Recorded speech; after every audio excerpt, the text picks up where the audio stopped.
The numbers don't lie. Detroit has become a hub for violent crime. The mayor should be on the phone with the president right now, calling for backup. Joining us now, Detroit's mayor, who is now running for Michigan's governor as an independent, Mike Duggan. Mr. Mayor, thank you for joining us today. Thanks for having me, Katie. So are you going to be calling up the president as the senator in waiting wants you to?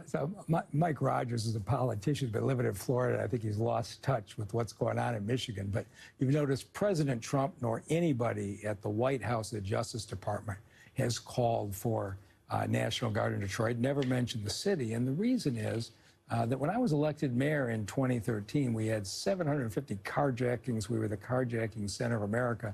This year, we're going to have fewer than 75. We've cut it by 90%.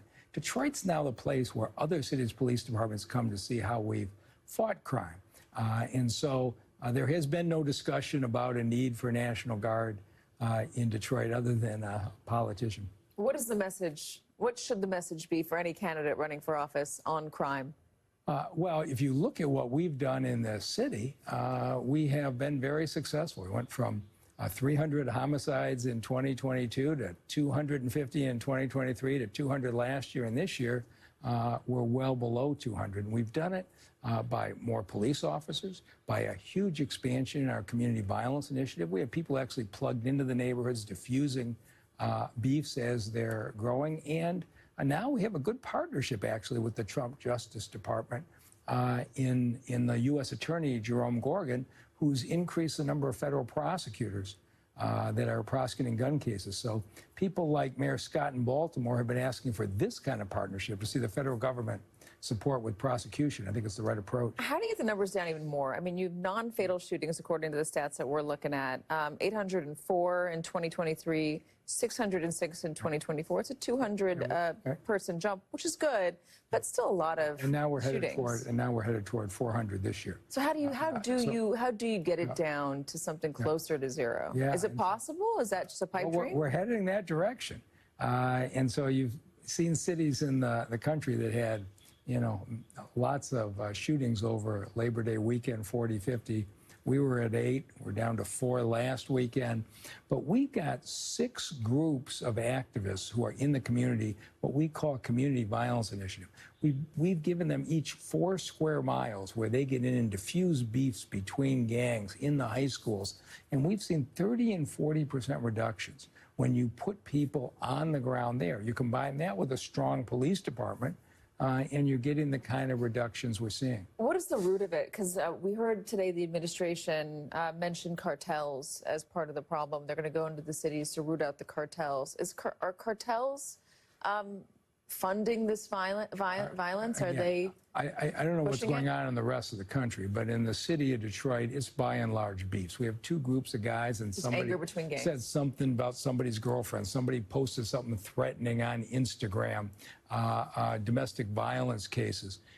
And we have to diffuse these things. Every time one group shoots at another group, our police are all over both groups to make sure there's not another retaliation, while our violence interrupters are having them sit down together to diffuse it, and we're making major progress. I want to ask about politics more broadly. You were a Democrat for a long time, from the 1980s until last December. Right. So 30-plus years. Right.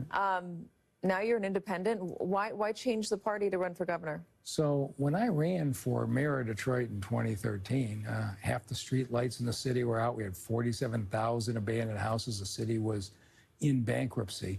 And the city went down as the politicians just fought with each other. Everything was black versus white, city versus suburbs. It was divisive. And I ran, and the city was 83% African-American, as a white candidate, and I said, we need to put these divisions behind us and solve problems. And the people of the city have embraced me 3 straight elections. And the city has come back in a dramatic way. But I look at the state of Michigan, and the Republicans and Democrats are at each other's throats. When you got more than 60% of the 3rd graders in Michigan can't read at grade level, and we don't even have a budget for the schools right now, you say enough's enough with this 2-party bickering. You sound a bit like Rahm Emanuel when you say that. You know, I'm not sure what Rahm's saying these days, but the people of the state of Michigan, there's a whole lot of people who don't consider themselves politically correct left or politically correct right, who actually think the solution is working together. So you're talking about reading, you're talking about schools, you're talking about the stuff that the national party politicians are not. Right. Do you think it might be, is it going to be beneficial for you not to, I don't know, is it going to be an uphill battle for you not to be associated with one of the parties, given all the funding that comes from the parties? You know, I'm going out now. Of course, I have a base in the city and in southeastern Michigan, but I'm going out to rural parts of the state.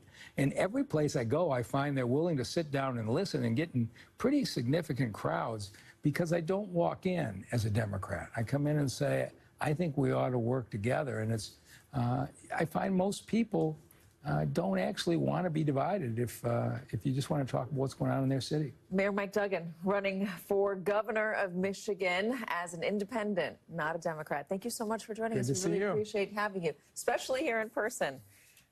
Thank you again.